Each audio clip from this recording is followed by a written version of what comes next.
Hola, hablemos hoy de los coronavirus y cómo sobrevivir a ellos. Los coronavirus se han vuelto famosos recientemente por el brote en China, pero realmente son virus que se conocían desde antes. Son virus envueltos de ácido ribonucleico y el hecho de que sean envueltos es importante porque quiere decir que son sensibles al alcohol, quiere decir que podemos hacer higiene con alcohol para mantener nuestras manos libres de virus. Los virus que se conocían desde antes pertenecen de hecho a dos grupos, básicamente los alfa y los beta, que son los que infectan a los humanos. Se conocían como agentes causales de catarros. Aquí pueden ver ustedes los principales coronavirus conocidos hasta el año 2002 en que aparece el virus del SARS. Y se conocían como virus que causaban los cuadros catarrales, sobre todo en adultos, aunque también pueden presentarse en niños. Son muy diversos ecológicamente, eh, se observan sobre todo en su paso a los seres humanos. Los nuevos coronavirus generalmente derivan de los murciélagos. Parece que ellos son los reservorios, los murciélagos son los mamíferos más abundantes en el mundo.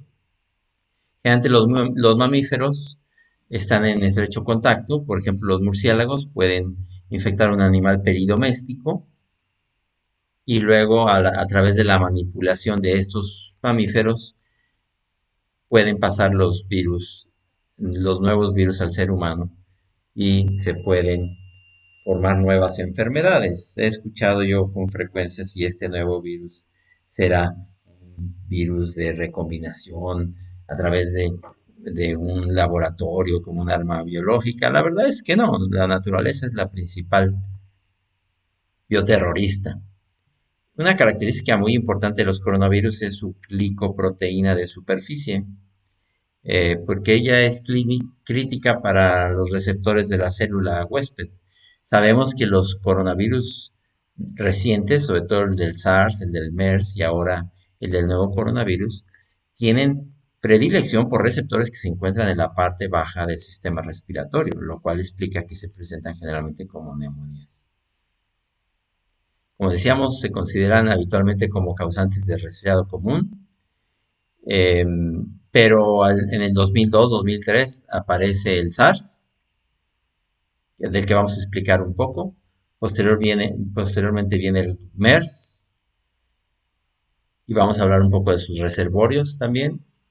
Y ahora en diciembre de 2019 aparece el nuevo coronavirus en la región de Wuhan, en China. El alcance de este brote todavía no está claro, ya que la situación está evolucionando muy rápidamente, como veremos más adelante. El SARS, o síndrome agudo respiratorio grave o severo, eh, era una enfermedad con fiebre, tos, disnea, que es falta de aire para respirar, y a veces diarrea. Eso apareció súbitamente en el año de 2002 en China y de ahí se diseminó a algunos países. El 20 a 30% de las personas que enfermaban requerían ventilación mecánica y el 10% fallecieron. La tasa de mortalidad era mayor en personas que tenían otras enfermedades, como las que tenían diabetes, enfermedades crónicas de los pulmones. Pero se pudo documentar que la transmisión, si bien muy probablemente venía de los murciélagos a un animal peridoméstico, pudo hacerse eficaz para transmitirse de persona a persona. El receptor del síndrome del SARS está en la parte baja de los pulmones y eso explica que se vea una neumonía extensa. Normalmente los pulmones deben verse negros por el aire. Vean cómo prácticamente ha tomado los dos pulmones la neumonía. Eso era muy característica del SARS. eh, por el receptor ACE2.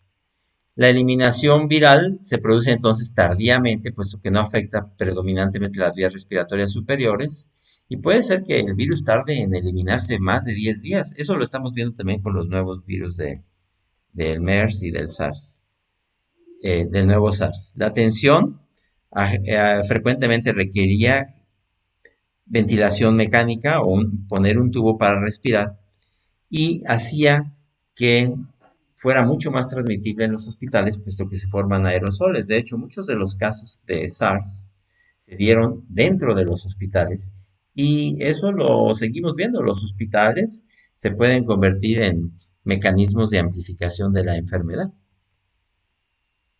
En última instancia, las medidas de salud pública detuvieron al SARS, aunque yo pongo aquí un signo de interrogación porque es muy probable también que se detuvo porque simplemente el virus no tenía un potencial pandémico, pero al final se infectaron alrededor de 8.000 personas y murieron 770. Fíjense que le tomó alrededor de poco menos de un año llegar a estas cifras y el nuevo coronavirus ha llegado a estas cifras mucho más rápidamente. La mortalidad o letalidad más bien era alrededor del 10%. Le costó mucho dinero a la economía global, pero podemos también asegurar que el nuevo coronavirus le está costando sustancialmente más que eso. El SARS nos mostró cómo los coronavirus, que habitualmente se consideraban solo virus de los catarros, podían brincar la barrera de las especies y causar nuevas enfermedades mucho más graves. Posteriormente, en 2012, se reconoció el síndrome respiratorio del Medio Oriente, el Middle East, y se sabe que venía también de los murciélagos que infectaron a los camellos, luego se da la transmisión de entre camellos, camello a persona y luego de persona a persona. Y este síndrome, a diferencia del SARS, eh, se presentaba a cuentagotas, digamos, en transmisión esporádica, en cadenas limitadas de propagación, pero se transmite también, no es sorpresa, sobre todo en hospitales, ¿verdad? Probablemente también a veces por una persona que disemina mucho y es lo que se conoce como superdiseminador. Eso también se está viendo ahora para el nuevo coronavirus, que puede haber un importante rol, un importante papel para los superdiseminadores, que son personas que pueden infectar a decenas de contactos porque excretan grandes cantidades de virus. Hasta noviembre de 2019 ha causado 2.400 casos conocidos y 858 muertes. Fíjense que al MERS le ha tomado más de 7 años llegar a estas cifras, que en menos de 2 meses ha superado ampliamente el nuevo coronavirus en China.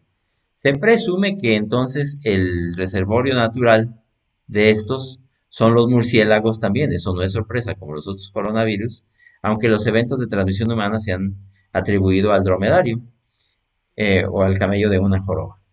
El MERS se parece al SARS en cuanto a que blanquea los pulmones, los llena de líquido, pero también tiende más propensión a causar diarrea y falla renal aguda. Este mata más y más personas van a necesitar ventilador. La letalidad del MERS es de hecho de 34%, o sea, más o menos uno en cada tres, a diferencia del SARS que recordemos mataba generalmente a uno de cada 10. En eso estábamos cuando a finales del diciembre del 19 aparece en China el nuevo coronavirus, que ahora ha tenido varios nombres, pero ahora se le conoce como el SARS coronavirus número 2. Se empezó a detectar con una neumonía típica en la ciudad de Wuhan. La mayoría habían tenido contacto con un mercado de animales vivos que ven ustedes aquí.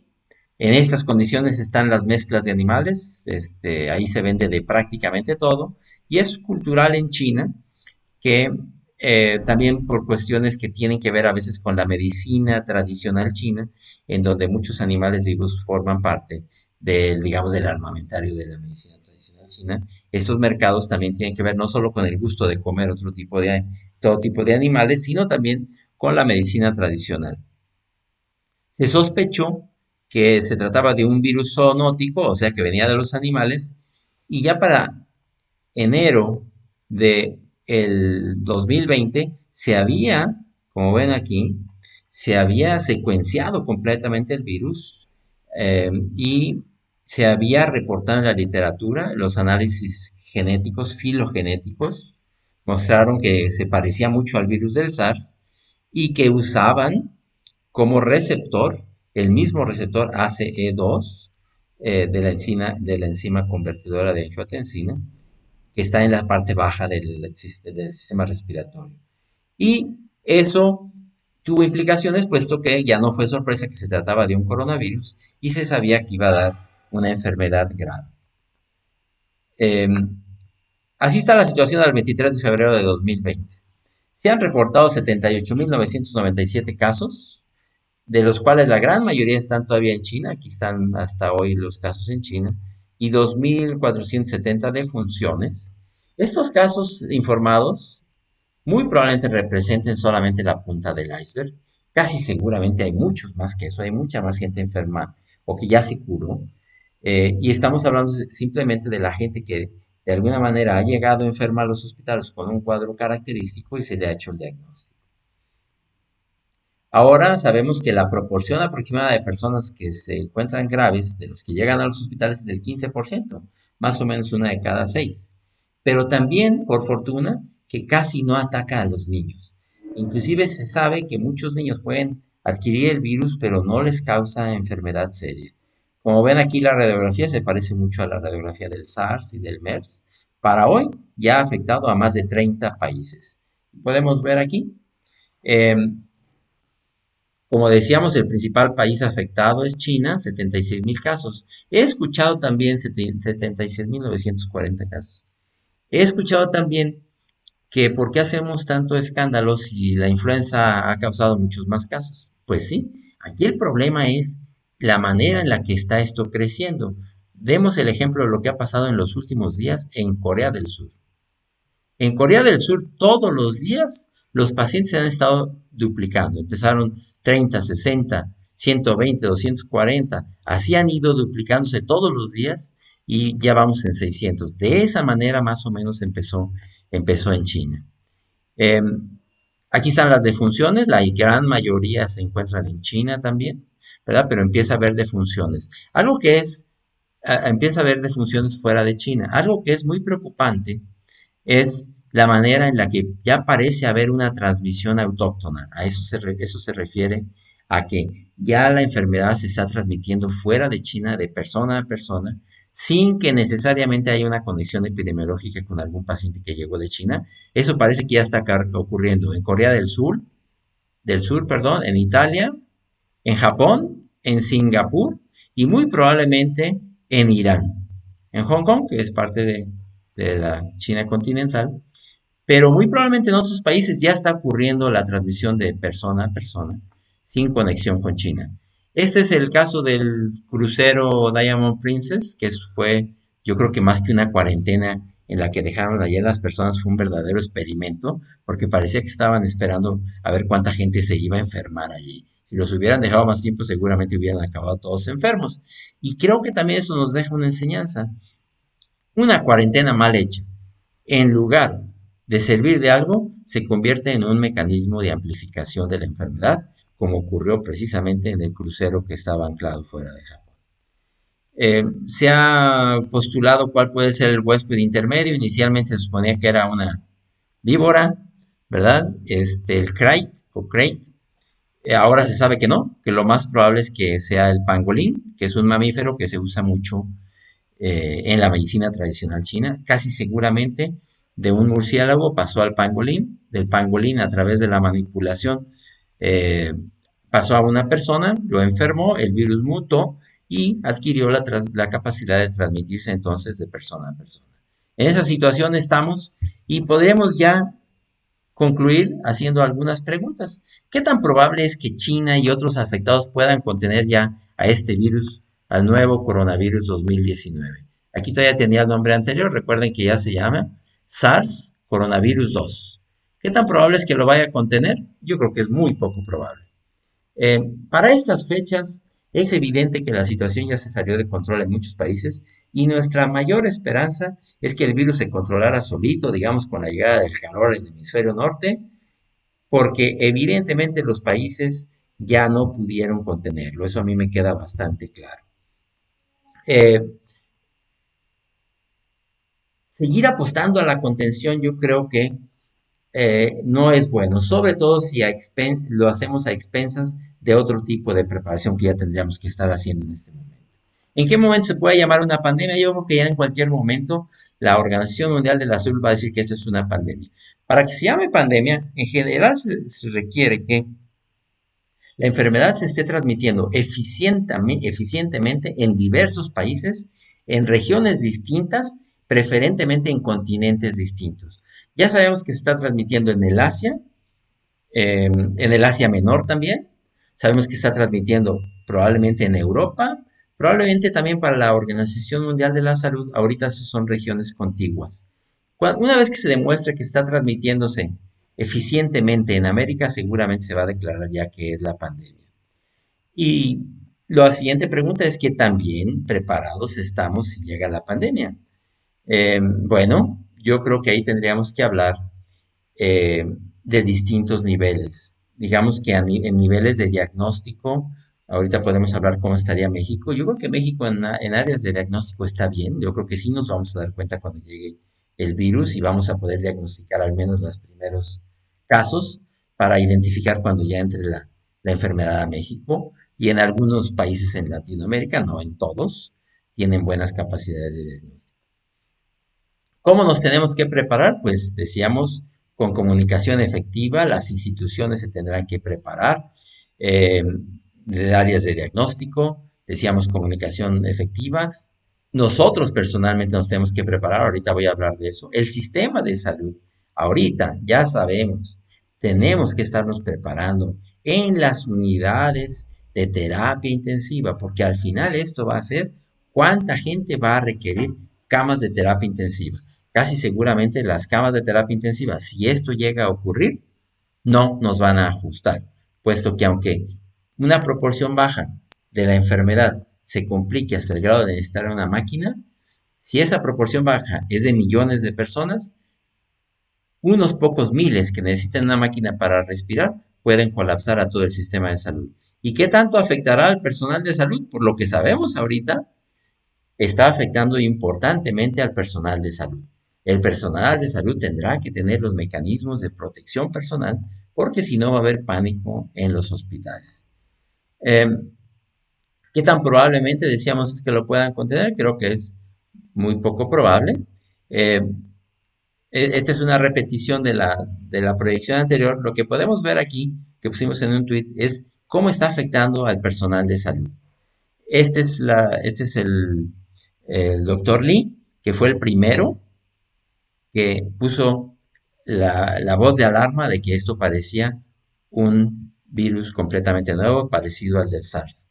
Es importante ponerlo porque él ya falleció. De la misma manera sabemos que han fallecido ya el director del hospital, no estoy seguro si es del mismo hospital del doctor Lee, pero ya también sabemos que no solamente está afectando personal de salud de edad avanzada gravemente. El doctor Lee no era viejo, tenía 34 años de edad, ya sabemos de un intensivista de 29 años de edad, y que en algunos reportes una alta proporción de los infectados son personal de salud. Esto parece entonces indicar que si viene la pandemia, vamos a tener que decirle a las personas que se mantengan en casa mientras no tengan una condición críticamente enferma, porque de otra manera podríamos convertir a los hospitales en mecanismos de amplificación.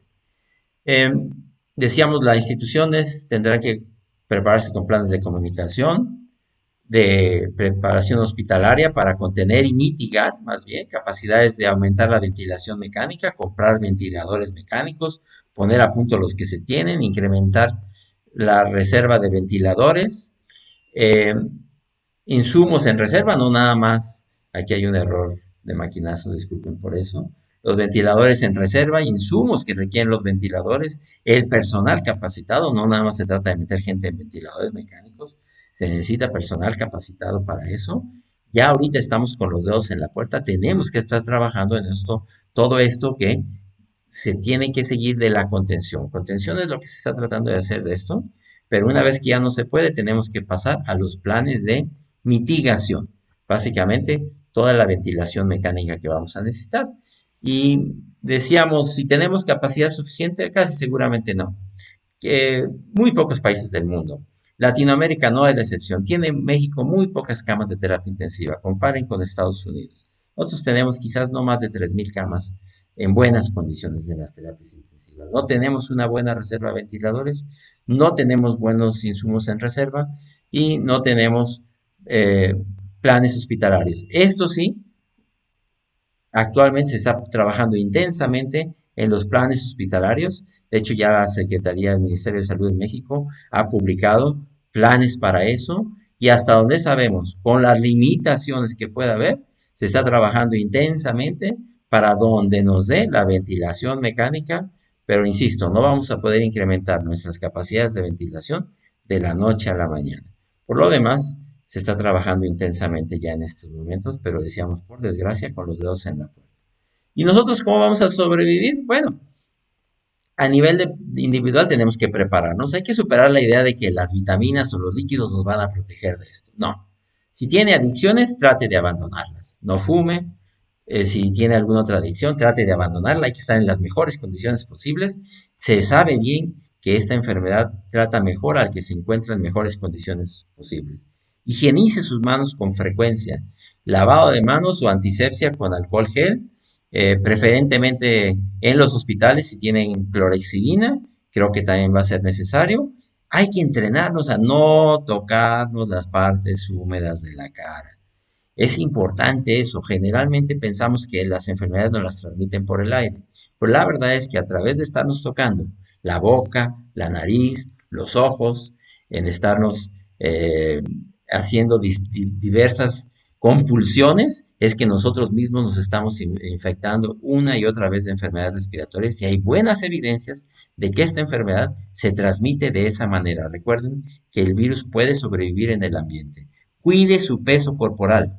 También, igual que la influenza, esta enfermedad ataca más severamente a quien tiene sobrepeso. Haga ejercicio, manténgase en buenas condiciones. Si por algún motivo la pandemia no llega, que ojalá que así sea, bueno, hacer todo esto nos va a servir de todos modos. Entonces, otra vez, estamos con los dedos en la puerta. Ya mejor hay que hacer esto a manera individual, porque también hay en todo esto una responsabilidad individual. Finalmente, me gustaría recordar este dicho que se usa en algunas academias militares, que para prepararnos para la paz, si quieres paz, prepárate para la guerra. Y la guerra va a venir en muchos países con el desarrollo de esta enfermedad con muy alta probabilidad. En México hemos tenido algunas plantas para tratar de mantener algunas reservas, como esta que tuvimos algún tiempo en México. Creo que nos ha faltado meterle más ganas a eso después de la pandemia de influenza del 2009, como que se nos ha pasado el miedo. Eso será buena ocasión para recordarnos que tenemos que estar preparados a nivel institucional, a nivel personal y, como decíamos, a nivel de institucional con un incremento en las capacidades de ventilación mecánica. Muchísimas gracias.